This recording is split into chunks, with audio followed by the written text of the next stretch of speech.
Serre-France, le réseau de conseil et d'expertise comptable présente Parole d'expert. Serre-France, partenaire de la performance des chefs d'entreprise.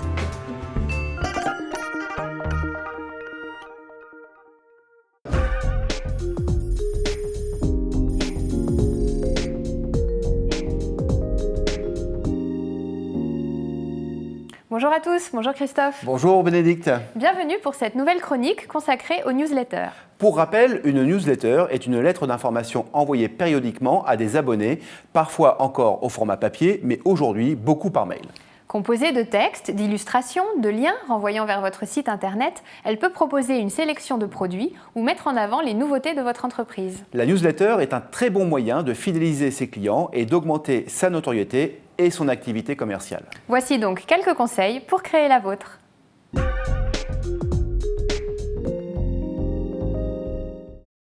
Vous vous posez la question de l'utilité de créer une newsletter? Voici au moins 3 bonnes raisons pour vous en convaincre. Une newsletter va servir 1. À informer vos clients de l'actualité de votre entreprise. 2. À maintenir un contact régulier avec eux. Et 3. À augmenter le trafic sur votre site en incitant les abonnés à le visiter.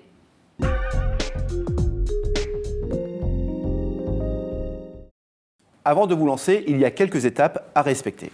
Il faut choisir ce que l'on appelle un service d'envoi. Il est difficile, voire impossible, d'envoyer une newsletter par l'intermédiaire d'une adresse mail classique à cause du nombre élevé d'abonnés. Il est donc fortement conseillé d'utiliser une plateforme qui vous permettra de créer votre mailing, mais également de l'envoyer et de suivre l'impact de celui-ci sur vos abonnés.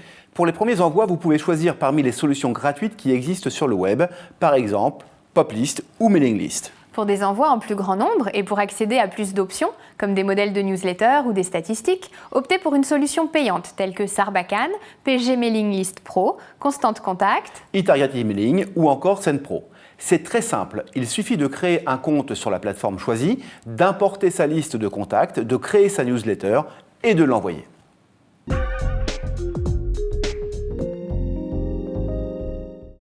Une fois votre plateforme sélectionnée, à vous de choisir votre format de newsletter. 2 solutions s'offrent à vous. Soit le format texte, votre newsletter ressemble alors à un mail classique. Soit le format HTML. Votre newsletter a plus d'impact. Elle comporte des images, des liens, du texte mis en forme pouvant rappeler la charte graphique de votre site internet. Le choix de votre plateforme d'envoi est très important, car certains services d'envoi proposent des templates, c'est-à-dire des modèles HTML prêts à l'emploi et très simples d'utilisation.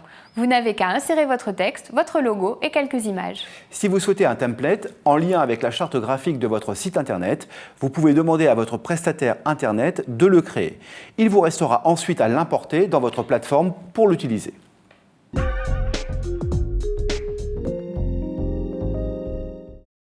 Avant de commencer, donnez un nom à votre lettre. Cela lui permettra d'être identifié plus facilement par vos clients.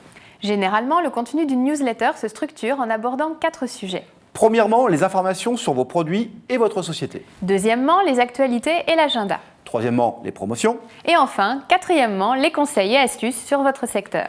Utilisez le plus souvent des titres et des sous-titres informatifs. Au contenu exhaustif, préférez les textes courts pour une lecture rapide et agréable. Complétez vos articles par des liens qui renverront l'internaute vers des informations complémentaires s'il souhaite en savoir plus. Concernant l'utilisation des images, évitez d'en insérer trop, car votre newsletter pourrait passer pour spam et tomber donc directement à la corbeille si le temps de chargement est trop long.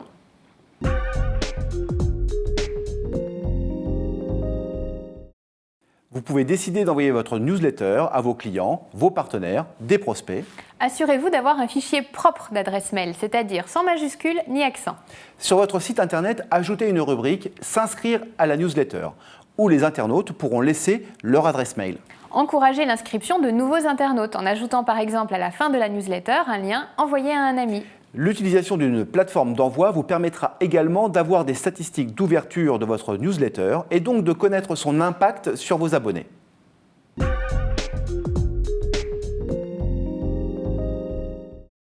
Il faut permettre à l'internaute de se désabonner, c'est une obligation. Vous devez donc ajouter un lien dans ce sens à votre newsletter, du type « Si vous ne souhaitez plus recevoir nos communications, cliquez ici ».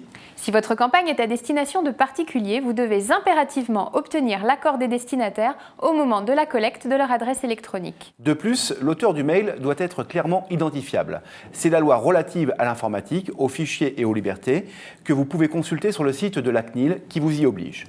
Vous pouvez aussi envoyer un mail de bienvenue aux internautes nouvellement abonnés à votre newsletter pour leur confirmer leur abonnement et leur expliquer la procédure de désabonnement.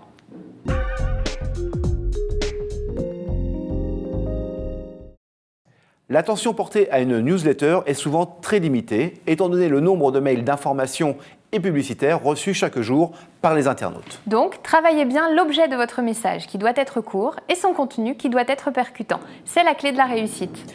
Envoyez-la à une périodicité bien définie à l'avance. Enfin, communiquez sur votre newsletter en rappelant son existence dans vos mails, vos devis, vos factures et en archivant les anciennes sur votre site.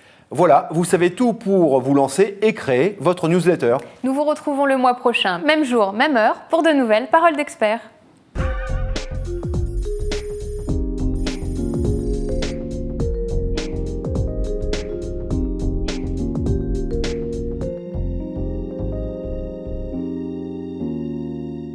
Serfrance, le réseau de conseil et d'expertise comptable vous a présenté Paroles d'experts. Serfrance, partenaire de la performance des chefs d'entreprise.